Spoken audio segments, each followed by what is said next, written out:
আপনাদের মনে আছে রাতের গভীরে হুজুর মক্কা ছেড়ে মদিনায় গিয়েছেন। ওই মদিনা থেকে 10 বছর পরে যখন তিনি মক্কা বিজয় করেছেন, হুজুর সবাইকে ক্ষমা করে দিয়েছেন। শুধু 17 জন মানুষকে আল্লাহ রসুল 17 জন নামের উপরে রেড অ্যালার্ট জারি করেছেন, যেই 17 জনকে পৃথিবীর যে প্রান্তে পাবে সেই প্রান্তে হত্যা করে দিবে। সেই প্রান্তে কি 17 জনের নামে ক্রসফায়ার বুঝেন তো? সরকারের যারা দাগি আসামি তাদেরকে ক্রসফায়ার দেওয়া হয়, খারাপ মানুষদেরকেই তো আমরা জানি ক্রসফায়ার দেওয়া হয়, কিন্তু বর্তমান যুগে খারাপ মানুষদের ক্রসফায়ার দেওয়া হয় না। তারা থাকে আরামে, ভালো মানুষগুলো থাকে বর্তমানে কোথায়? জেলে। পাল্টে গেছে, যুগ জমানা কি পাল্টে গেছে। কিন্তু রাসূলুল্লাহ 17 জনের নামে একেবারে ডাইরেক্ট ঘোষণা দিলেন, রেড অ্যালার্ট জারি করলেন। এই 17 জনের মধ্যে 1 নম্বরে ছিল, নাম কি? ওয়াহাশী। নাম কি? ওয়াহাশী। হুজুর বাবার চেহারা চাচার চেহারার মধ্যে খুঁজতেন। ওই চাচাকে যে হত্যা করেছেন তার নাম ওয়াহাশী। হুজুর বললেন, আমার চাচারা হত্যা করেছে। আমি যে চাচারে দেখে বড় হয়েছি, চাচার চেহারাটা দেখতাম, বাবার কথা যখনই মনে পড়তো চাচার চেহারাটা দেখতাম, আর সেই চাচারে হত্যা করেছে আমি ভুলতেই পারি না। আমি আমার বাবারে দেখি নাই, এখন কারে বাবা বলে ডাকবো? প্রিয় নবী জনাবে মুহাম্মদুর রাসূলুল্লাহ সাহাবীদেরকে বললেন, এই 17 জনের কোনো ক্ষমা নাই। তার মধ্যে 1 নম্বরে হলেন ওয়াহাশী, ওর কোনো ক্ষমা নাই। কিন্তু ওয়াহাশী কানে এই সংবাদ গিয়ে পৌঁছেছে কিনা? এই 17 জন পলায়ন করেছে, পৃথিবীর কোথাও তাদেরকে পাওয়া যায় না। সাহাবীরা পেলেই তাদেরকে হত্যা করে ফেলবে। সাহাবীরা এই 17 জনকে খুঁজতেছেন, সবাই ওয়াহাশীকে খুঁজতেছে, কারণ হুজুর রাত দিন 24 ঘন্টা চাচার বেদনায় কাঁদতেছেন, কারণ তার বাবার কথা তার বারবার মনে পড়ে। কিন্তু চাচারে আশেপাশে খোঁজে, চাচার চেহারাটা পায় না।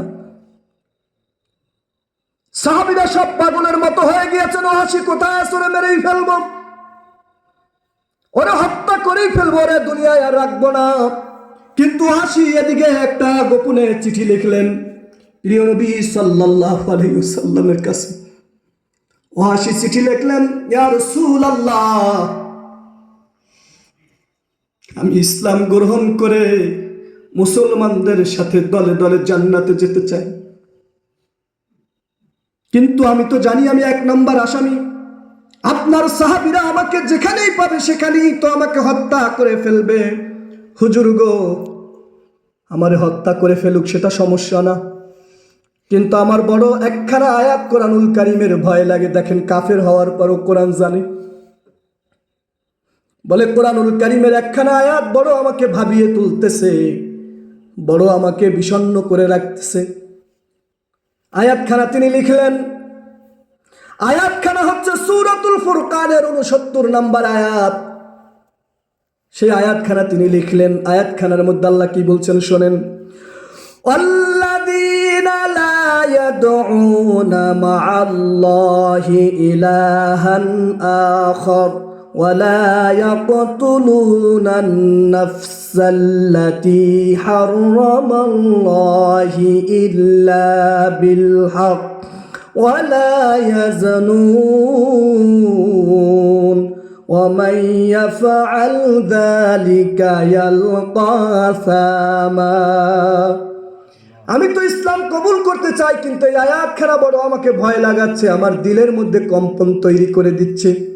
এই আয়াতখানায় আছে, যারা আল্লাযীনা লা ইয়াদউনা মা আল্লাহি ইলাহান আখার, যারা আল্লাহর সাথে শিরিক করে।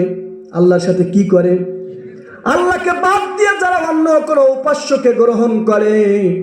ইয়া রাসূলুল্লাহ, আমি তো সারাটা জীবন, আমার জীবনভর আমি তো আল্লাহর সাথে শিরিক করেছি। আমি তো 33 কোটি খোদা দাবি করেছি, লাত মানাত উজ্জার আমি পূজা করেছি, আমি তো আল্লাহরে মানি নাই।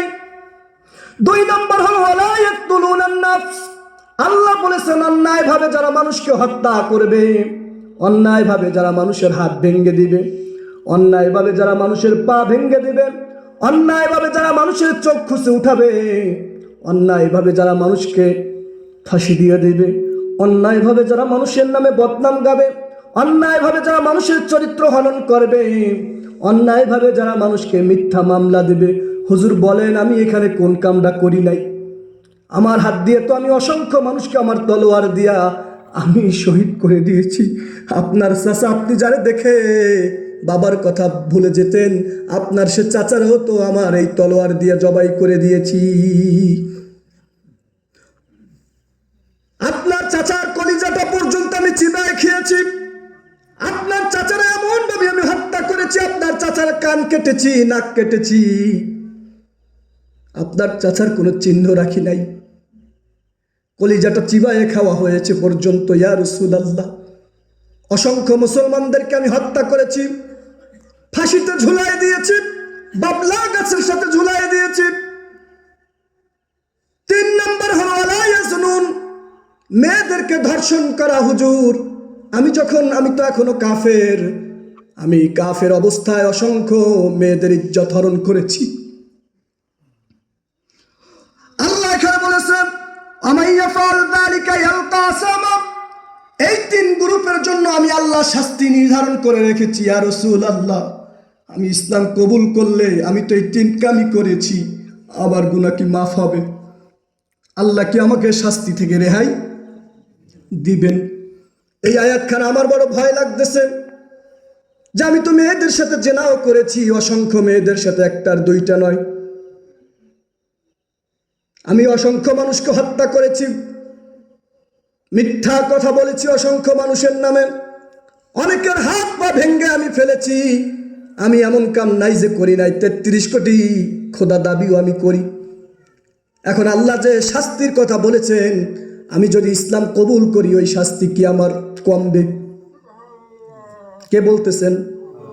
ওহাসি এই চিঠি উল্লেখ করেছেন যে আমার কি কমবে। চিঠিটা প্রিয় নবী জনাবে মুহাম্মদুর রাসূলুল্লাহ সাল্লাল্লাহু আলাইহি ওয়াসাল্লামের কাছে পৌঁছে গেল। হুজুর চিঠি পেয়ে আরো কাঁদতেছেন, কারণ সারাদিন তার চাচার কথা মনে পড়ে। এইবার যখন ওহাসির নিজের হাতের লেখা চিঠি, ওহাসির কথা মনে পড়ছে হুজুরের। আরে ওহাসি, তুই আমার চাচার এইভাবে হত্যা করেছো, তুই আবার চিঠি লিখেছিস। সাহাবীরা জিজ্ঞেস করল, ইয়া রাসূলুল্লাহ কি হয়েছে, কাঁদেন কেন, কাঁদতেছেন কেন, কারণ কি? প্রিয় নবী জনাবে মুহাম্মদুর রাসূলুল্লাহ সাল্লাল্লাহু আলাইহি ওয়াসাল্লাম চিঠির উত্তর তিনি তো আল্লাহর নির্দেশ ছাড়া দিতে পারবেন না। আল্লাহর আদেশের অপেক্ষা করলেন আল্লাহর নবী। এবার আল্লাহ রাব্বুল আলামিন জিবরাইল আমিনের মাধ্যমে আয়াত নাজিল করলেন চিঠির উত্তরে। সূরাতুল ফুরকান 70 নম্বর আয়াত নাজিল করে দিলেন, ওহাসির চিঠির জবাব দিয়ে দেন। ইয়া রাসূলুল্লাহ, আপনি ওহাসির চিঠির জবাব দিয়ে দেন। জবাবখানা কত সুন্দর। ইল্লা মান তাবা ওয়া আমানা ওয়া আমিলা সালিহান ফাউলাইকা ইউবাদদিলুল্লাহু সাজ্জিআতিহিম সাজ্জিআতিহিম হাসানাত ওয়া কানাল্লাহু গফুরার রহিমা। আল্লাহ তাআলা বলছেন ইল্লা মান তাবা, যারা তওবা করবে, ওয়া আমানা, আর ঈমান আনবে, ওয়া আমিলা সালিহা, ভালো কাজ করবে। কি কাজ? 1 নম্বরে হচ্ছে তওবা, 1 নম্বরে কি? 2 নম্বরে ওয়া আমানা, ঈমান আনবে। 3 নম্বরে হলো ওয়া আমিলা আমালান সালিহান, ভালো কাজ করতে হবে। কি কাজ? ভালো কাজ। ফাউলাইকা ইউবাদদিলুল্লাহু সাজ্জিআতিহিম হাসানাত, সে যত বড় অপরাধী হোক আল্লাহ রাব্বুল আলামিন তার পূর্বের সব অপরাধগুলোকে, আল্লাহু আকবার, আল্লাহ তাআলা তার পূর্বের সব অপরাধগুলোকে হাসানাত দিয়া পরিবর্তন করে দিবেন। চিঠির জবাবটা কত সুন্দর। ওয়াকানাল্লাহু গফুরার রহিমা। আল্লাহ বলছেন আমি অত্যন্ত দয়ালু ও ক্ষমাশীল। কার চিঠির জবাব দিচ্ছেন?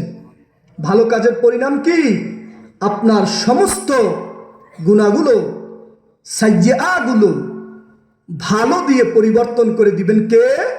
কিন্তু কাম করতে হবে ভালো কাজ, নামাজও পড়বেন, আবার আরেকজনের কথা আরেকজনের কানে লাগাবেন।